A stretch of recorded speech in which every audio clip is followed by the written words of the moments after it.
Di maamin ng damdamin na ngayong wala ka na sa aking piling. Tas isa pa, araw-araw. Hello mga ka-idol! So ngayon meron ulit ako sa inyong ituturong napakagandang kanta. So yung title pala nitong kanta na ituturo ko ngayon sa inyo ay yung Mahal Pa Rin Kita by Rockstar, no? So, yung una kong ituturo ay yung kanyang strumming pattern, no? So, ganito lang, yung lagi ko lang itinuturo, no? Down, down, up, up, down, down. Palitan nyo na lang kung sakaling gusto nyo, no? So, kung yung chords naman is merong open close parenthesis, yung strum nyo doon ay dalawang down lang. Okay, so ganun lang siya. So, proceed na tayo doon sa kanyang verse. So, yung verse niya mga ka-idol is A. Yung A, ito siya, second string, third string, tsaka fourth string. Ayan, A. F sharp minor. Yung F sharp minor, nakabara siya dyan sa second fret. Dito naman sa fourth fret ay itong fifth string, tsaka fourth string lang. Ayan, F sharp minor. Sunod is B minor. Yung B minor mga ka-idol, ito siya, nakabar pa rin sa second fret. Dito naman sa third ay second string. Dito naman sa fourth fret ay fourth string tsaka third string lang. Ayan. B minor. Tapos A. Gagawin nyo siya ng 2 times, no? 2 times nyo siyang gagawin. So, kasasampulan ko kayo ng verse para mas maintindihan nyo, no? So, ganito siya. Di maamin ng damdamin na ngayong wala ka na sa aking piling. Tas isa pa, araw-araw ang dalangin ay mayakap ka't muli at maangkin. Tapos pupunta naman doon sa at si sabi ko doon sa pre-chorus niya na yun, no? So puntahan na natin yung kanyang free chorus. So yung free chorus niya mga ka-idol is D. Yung D is ito siya, first string, second string, tsaka ito third string. Ayan, D. Sunod is E. Ayan, E. Yung E ito siya, third string, fifth string, tsaka fourth string. Ayan, E. Sunod is C sharp minor. Yung C sharp minor mga ka-idol, nakabara siya dyan sa fourth fret. Dito naman sa fifth fret ay itong second string.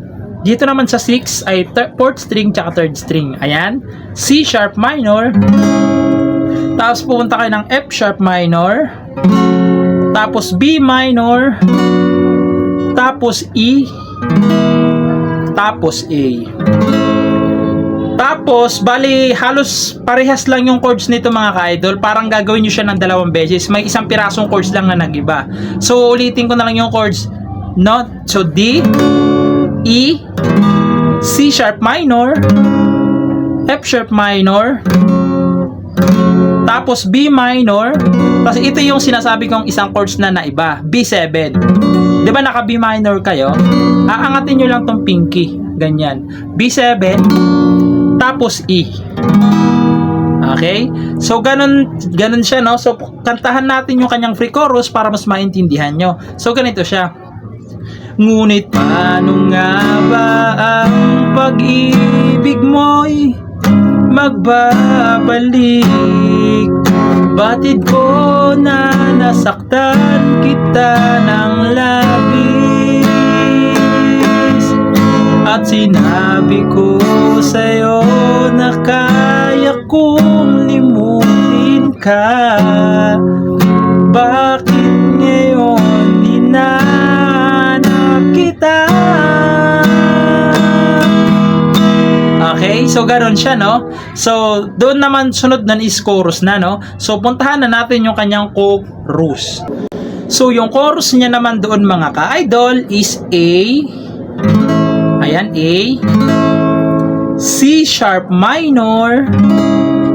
Tapos D. Tapos A. Tapos pupunta kayo ng B minor. Ayan. Tapos C sharp minor, tapos D ulit, tapos E.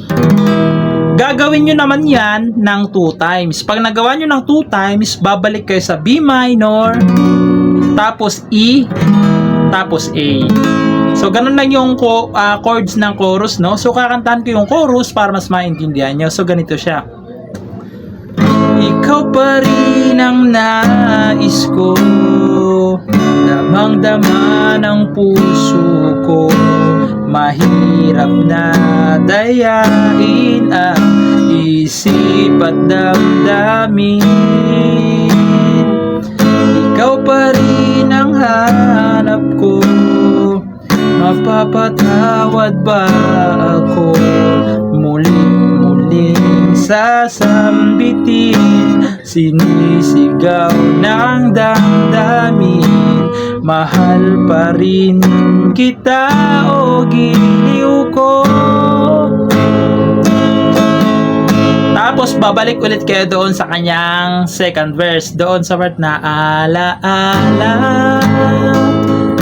So, ganun siya, no? So, pasensya nyo na mga ka-idol kung medyo naguguluhan kayo sa pagturo ko, no? So, ayun lang. Sana nagustuhan nyo yung video natin and bye-bye!